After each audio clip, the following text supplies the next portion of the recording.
Welcome to Vani's world. నమస్తే అండి. ముందుగా కృష్ణాష్టమి సందర్భంగా శుభాకాంక్షలు తెలియజేస్తూ నేను అటుకులతో హల్వా ఎలా చేయాలో చూపిస్తాను, చేసేయండి. సో ఏమీ లేదు, చాలా ఈజీ అనమాట. అరకప్పు అటుకులు తీసుకున్నాను, అలాగే పావు కప్పు బెల్లం, డ్రై ఫ్రూట్స్, 2-3 యాలకులు, 4-5 స్పూన్లు నెయ్యి తీసుకున్నాను. ముందుగా బాండీ పెట్టుకొని 1 స్పూన్ నెయ్యి వేసుకొని క్లీన్ చేసిన అటుకులు చెరిగేసి పొడి నూకారు లేకుండా చూసుకోండి. సో చెరిగినది క్లీన్ చేశాక ఇలా వేసి బాగా గరగరలాడే వరకు వేయించాలి.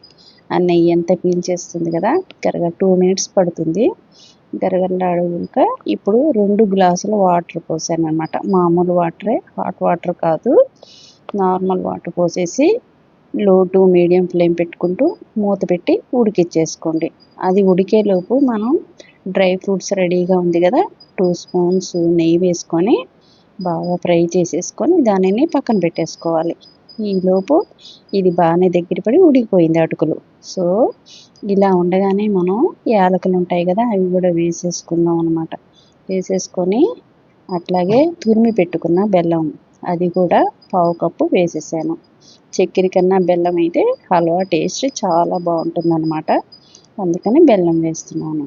సో ఇది కరిగే వరకు, దగ్గర పడే వరకు, పచ్చి వాసన పోయి మంచి స్మెల్ వచ్చే వరకు తిప్పుతూనే ఉండాలి, లో టు మీడియం పెట్టుకుంటూ దగ్గర పడేలో. సో ఇది ఉడికింది కదా, ఇప్పుడు మనం నెయ్యి ఉంటుందో అది కూడా వేసేసుకోవాలి. ఎవరికి ఎంత ఇష్టమైతే అంత వేసుకోవాలి. నేనైతే బాగానే ఎక్కువే వేస్తాను, హల్వా కాబట్టి. హల్వా అంటేనే నెయ్యి కదా, అందుకని. సో ఇప్పుడు డ్రై ఫ్రూట్స్ కూడా వేసుకొని మూత పెట్టేసి అది సెట్ అయ్యే వరకు 2 మినిట్స్ వదిలేస్తాం. చూడండి ఎంత బాగా వచ్చిందో. సో ఎమ్మీగా తయారైపోయింది. హల్వా అంటే ఈ మాత్రంగా ఉండాలి. సో మనం సర్వ్ చేసేసుకొని డ్రై ఫ్రూట్స్తో డెకరేట్ చేసేసుకొని తినేసామంటే ఎమ్మీగా ఆ టేస్ట్ పిల్లలకి చాలా ఇష్టపడతారు. ఇది హెల్త్కి కూడా చాలా మంచిది, అటుకులతో చేసింది.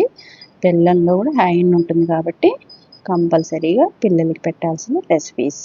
సో అంతే, రెడీ.